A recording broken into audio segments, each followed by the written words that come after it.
Hello, all my beautiful book people, my shelfies. How you doing? What's up? You like how I was trying to eat my books? I don't know why. I was fitting them all in my mouth because that's what I'm doing for my TBR, MBR. This is my January wrap-up slash what are we doing for February, TBR slash MBR. MBR means might be read for those of you who don't know. I've had questions before. TBR is to be read. Let's be honest. It's more of an attempt. Might be read as more accurate. So anyway, let's jump right into what we did in January. What was the reading like then? And first book is Gardens of the Moon. I was actually just at the very end. I always in the new year I just count. That's how Goodreads has it. So I just count whatever I finished. I finish in the new year.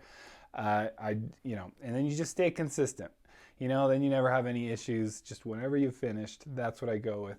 Because last year I inevitably had something I was in the middle of that got counted for the next year. We'll just keep doing that. So Gardens of the Moon, this is my third time reading this. And it's just amazing. It's so good. I need to get a review up of this book because, I need to make an argument as to why I think it's one of the best in the series. I love it. It is still one of my favorites. Top 5 maybe.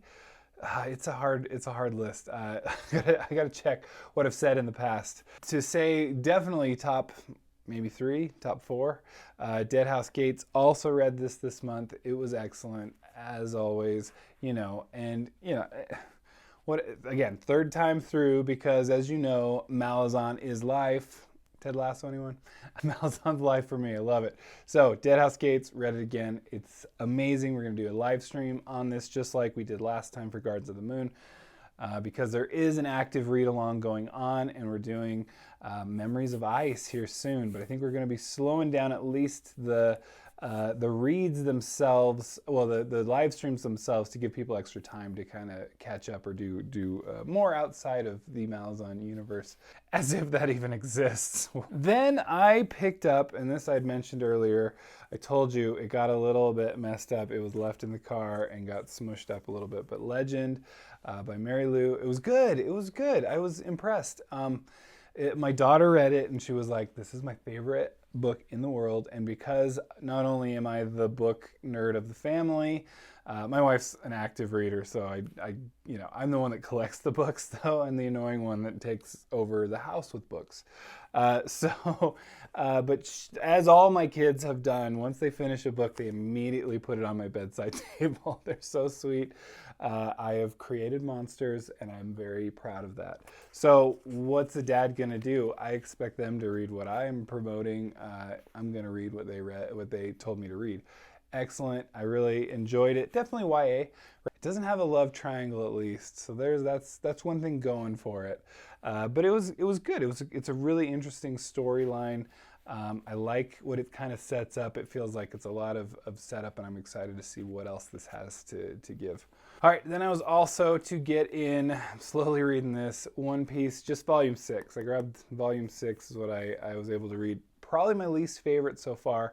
It's this big, they're on this dinner boat kind of thing on their way to the Grand Line. And it just, I don't know, it was it just felt kind of like a side quest.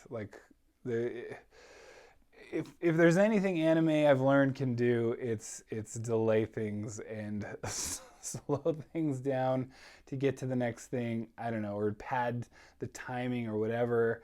And so this is definitely one of those. I felt like it's had a good level of steam. Look, it's had good forward progression, and then suddenly in this one, it just felt like it really took kind of a left-hand turn for me.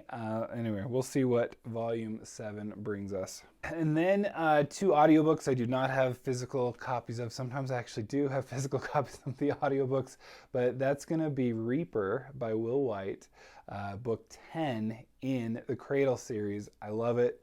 It was just as good as everything else. Actually a lot more things revealed, which I really liked. So that was really fun. All the revelations here going, okay, we're learning a whole ton about a lot of people and things and whatnot. Anyway, lots of things getting put together. The puzzle pieces are coming together. So that was really cool. I definitely cannot wait for Dread God. And then Waybound, we're going to finish the sucker up very soon. So we'll see And of course, I'll let you know in my news segments when Waybound is actually going to get a release date. I should have checked that before I started talking right now. Then I read Artificial Condition and then Rogue Protocol by Martha Wells, both in the Murderbot Diaries. The second book, Artificial Conditioning, I kind of was like, I don't know. I was having some misgivings, but I actually think it was Matt's Fantasy Book Reviews that Matt, who kind of helped me out a little bit, and kind of just going, look, they're kind of all the same from the first one, and that kind of helped actually. So I actually enjoyed, I think, Rogue Protocol more, just kind of knowing like this is what it is, and you know, like it or not, whatever. Because I'll talk about what we're doing for my TBR for this next month. But yeah, so I thought Rogue Protocol was good, and it was better than Artificial Condition for me. It is kind of, it just seems to be kind of retreading the same story. Not only is it kind of the same thing, right? It can be the same thing, but it's like exactly the same thing. It kind of is. It's just Murderbot, you know, has humans around him and, you know, decides to help them. Right? Like, am I crazy for that? With like kind of an overarching plot, somewhat. I don't know what that's overarching plot. Nobody knows what that means. And speaking of which, so getting into what is my TBR/MBR for February. This is February, She Wrote. I am going to be participating in that, which is where we read all female authors. It really pads my female authors numbers, so that's good. Always could read some more. And so I've definitely thrown together a list of what I'm reading for this. There's some chonkers, so I don't know if I'm going to be getting through this, but I figure let's give it a go. It's actually quite a few. I actually got a couple of indie authors and indie books, so that'll be good too. All right. Jumping right into it. Exit Strategy, book 4, since I've already read 3 of the Murderbot Diaries. Speaking of padding numbers, Murderbot Diaries really pad your numbers for your reading goal for the year. I was not expecting, and I just keep getting these. I've just been, they're expensive to buy, and I do want them. I'll probably eventually get them, and maybe some special edition that comes out, who knows. But the library tends to have them because they're so popular, so that's good. The library app, the Libby app, has been very good about having all these. I just put myself on the waiting list for the next one. Is that Network Effect, I want to say? Anyway, book 5. But I already have book 4 already ready to go, Exit Strategy. Couldn't resist starting it, so already started it as of today. And I'm filming this on February 1st, so in your faces, I'm still reading it in the month. This isn't one of those Gardens of the Moon situation where I'm just counting it from the last year. Like a big old cheater. Then we got Jade Legacy, which I also couldn't resist just starting, and here we are. I'm in the middle of 2 books because I do this. Jade Legacy, book 3 in Fonda Lee's series, and it's so good. It's so good to be back. There's just some nuances to some of these characters. Like one of the characters is, I think it's Shay, and she's like trying to express sympathy to I think it's a subordinate. And then it is like afterwards, like, was I too sympathetic? Was I too pitying? Was I too, like, all these social anxieties? I'm like, oh my gosh, I feel you. Like Fonda Lee, like, gets to that detail that I feel these characters are real people probably because I feel like, is Fonda Lee in my head? Because I feel like she is. So they just feel so real to me. Every single time I read her books, the characters, they act in ways that are so real, and she just describes it so well to that detail that you are just instantly, at least you understand them if you don't outright just love them, which is like most of them. I don't know how she does it. Then I actually have the physical book here, Peril's Gate, Janie Wirtz. This is one of I think this is actually the thickest boy in the whole series, but want to keep going. This is book 6 in the Wars of Light and Shadows. I love the series. I already said Grand Conspiracy was it was amazing. One of my top books of last year. And so obviously I'm jumping into this one.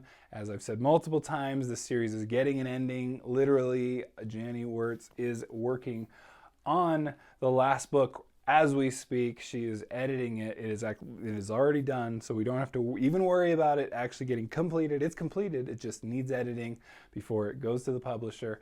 As we all know, with publishers, I mean, it could be this year. I appreciate them. Actually, I'm sure the author does not, but they're giving me a little extra time to catch up. So I'm going to assume it's next year, but just because I don't think it's hit the stage where even the editor's gotten it. It could, and I hope I'm wrong, absolutely, because the book will be there. I'm going to buy it immediately, and I can't wait. Then I've got The Iron Crown by L.L. McRae. Just one that the author was nice enough to send me in an audio, and so I'm definitely going to read it. I've been excited. The booktube buzz is real. There are a lot of people loving this series. The book 2, I think, is already out or is coming out very soon. I'll have to double check that. Editing, Bryce, thank you. Always saves my behind, right? And then I've got The Skin by J.E. Hannaford, and again, another indie book that is highly praised in the community on Twitter. It's just so many great things that I hear from close people that I really trust, and so I can't wait to jump into it. So that's pretty much my list. I'm already trucking along here. I hope to be finishing Exit Strategy very quickly here, because it's a short one. It's a novella, so we're talking like anyway. 150 pages, nothing crazy. 7 books, if you count Gardens of the Moon, which I am. 6 books, I guess, technically. 6 to 7 books read in January. That is a great start to the year for me. Like I said, Martha Wells is definitely throwing me a bone this year. So far, I am well ahead of my goal, which is amazing for me. I rarely am able to do that. So I'm excited for what comes. And anyway, are you participating in February? She wrote. Let me know your authors. Who are you looking at? I can't help myself. Peer pressure is real, and I succumb to it easily and immediately. So let me know your favorites in the description below. In the comments down below, and I will catch you later. Hey, don't forget to like and subscribe. Those are great things that help the channel a lot, but obviously not if it's not your thing. So thank you so much for stopping by. Later. Bye.